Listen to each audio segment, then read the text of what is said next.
আপনারা জানেন গত 16টি বছর খুনি ফ্যাসিস্ট শেখ হাসিনা আমাদেরকে এতটাই চাপে রেখেছিলেন যে আমরা এক মুহূর্তের জন্য শান্তিতে নিঃশ্বাস ফেলতে পারি নাই। আপনারাও তার ভুক্তভোগী। আজকে যে আমরা যে মহতী উদ্যোগ নিয়েছি, এই সমস্ত অনুষ্ঠান আমরা কখনোই করতে পারি নাই। আশ্চর্যজনক বিষয় হচ্ছে আমাদের পারিবারিক অনুষ্ঠান আমরা করতে পারি নাই।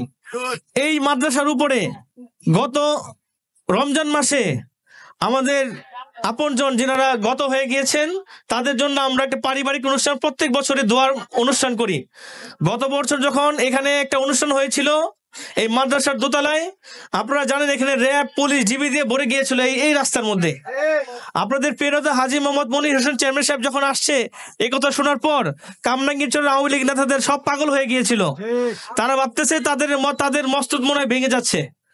যে কারণে তারা প্রশাসনের সহযোগিতায় আমাদের থানা বিএনপির সংগ্রামী সদস্য সাবেক কমিটির সাংগঠনিক সম্পাদক আলোচ চাচাকে এখান থেকে গ্রেফতার করে নিয়ে যায়। আমরা অনেক সংগ্রাম করে আপনাদের প্রিয় নেতা হাজী মোহাম্মদ মনির হোসেন চেয়ারম্যান সাহেবকে নৌকা দিয়ে পারাপার করে দিয়েছিলাম, ওই পারে উনি চলে গিয়েছিলেন। তো আমাদের একটা পারিবারিক অনুষ্ঠান আমরা করতে পারি নাই। আপনাদের মধ্যে হয়তো কষ্ট থাকতে পারে, বিএনপির বা আমরা হয়তো এই ধরনের উদ্যোগ আগে নিতে পারি নাই কেন? ওই সমস্ত বাটপাটদের কারণে, যারা নাকি নিজেরাও এই কামরাঙ্গীরচরের মাটিকে লুটে পুটে খেয়েছে, আমাদেরকেও কামরাঙ্গীরচর আসতে দেয় না, কোনো প্রতিবাদ করার সুযোগ দেয় নাই। আপনারা জানেন তারা এই এলাকার জন্য কোনো উন্নয়ন করে নাই। একটু আগেও আমি আপনাদেরকে বলতেছিলাম এই যে বেড়িবাঁধ, এটা মনির চেয়ারম্যান সাহেবের হাতের দ্বারাই করা। এই যে কামরাঙ্গীরচর আজকে যে উন্নয়ন, যে ব্রিজ দিয়ে আপনারা ঢুকেন, এই প্রত্যেকটা ব্রিজ বিএনপির আমলে করা। গত 16-17 বছরে তারা একটা ব্রিজ কামরাঙ্গীরচরের জন্য করতে পারে নাই। আপনাদেরকে বলেছি মাদ্রাসার ঘাটের চিত্র আপনারা দেখেছেন, আগেও দেখেছেন আর এখনো দেখেন। এই পার্থক্য দেখলে আপনি বুঝতে পারবেন যে কারা কামরাঙ্গীরচরের জন্য নিবেদিত প্রাণ হয়ে কাজ করে যাচ্ছেন। আপনারা দেখেছেন কয়লাঘাটের সাদা মসজিদ থেকে মুসলিমবাগ যাওয়ার যে রোডটা বেড়িবাঁধের উপরে, ওইখানে ময়লা ফেলতো আগে।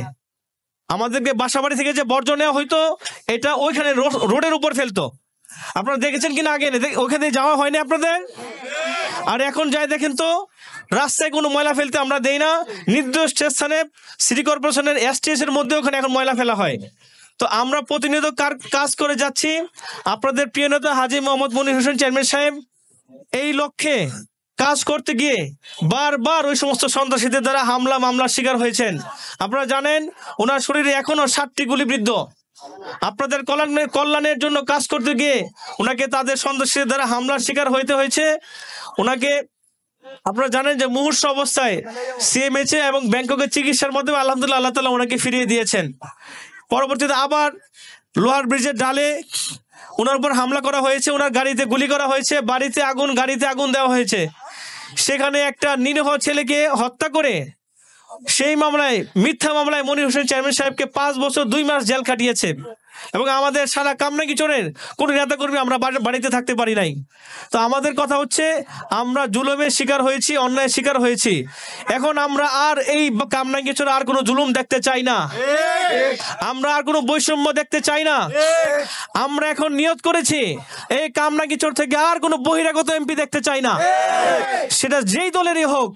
আমরা আর কোনো কামরাঙ্গীরচরের মাটিতে কোনো বহিরাগত আমরা দেখতে চাই না।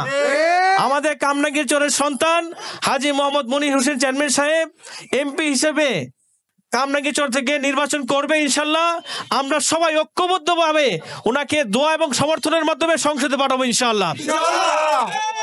সেই লক্ষ্যে আপনারা কাজ করবেন, আমরা ওই লক্ষ্যে কাজ করতেছি। হাজী মোহাম্মদ মনির হোসেন চেয়ারম্যান সাহেব সমস্ত বাধা বিপত্তি দূর করে উনি ইনশাল্লাহ এগিয়ে যাচ্ছেন। ইনশাল্লাহ আমরা এখান থেকে বাংলাদেশ জাতীয়তাবাদী দল বিএনপির পক্ষ থেকে সমর্থন নিয়ে দেশনায়ক তারেক রহমানের নেতৃত্বে, বেগম খালেদা জিয়ার প্রধানমন্ত্রীত্বে বাংলাদেশকে পরিচালনা করব এবং সমস্ত বাংলাদেশ থেকে ইনশাআল্লাহ সমস্ত জুলুম অত্যাচারকে আমরা নিবর্তিত করবো ইনশাআল্লাহ।